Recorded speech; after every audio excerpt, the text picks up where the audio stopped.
Merry Christmas বন্ধুরা, আজকে তোমাদের জন্য রয়েছে চিকেন মাঞ্চুরিয়ান। একদম সিম্পল।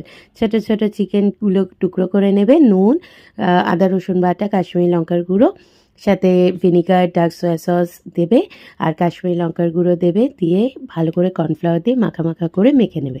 তারপরে বেশ গরম তেলে লালচে করে ভেজে নেবে। তারপর একটু তেলটা কমিয়ে নিয়ে আদা রসুন কুচি, সাথে শুকনো লঙ্কা আর পেঁয়াজ কুচানো দিয়েছি। তার মধ্যে কাঁচা লঙ্কা কুচিয়ে দিলাম, ক্যাপসিকাম কুচি, সব ছোট ছোট কুচি করা কিন্তু। তারপরে একই নুন, চিনি, কাশ্মীরি লঙ্কার গুঁড়ো, একটু রঙটা ভালো আসবে, ডার্ক সয়া সস, ভিনিগার সব কিছু দিয়ে দেবে। তার সাথে টমেটো সস দিয়ে দেবে। দিয়ে নাড়াচাড়া করে মশলা কুক হয়ে গেলে তার মধ্যে বেশ পেঁয়াজ পাতা দিয়ে দেবে।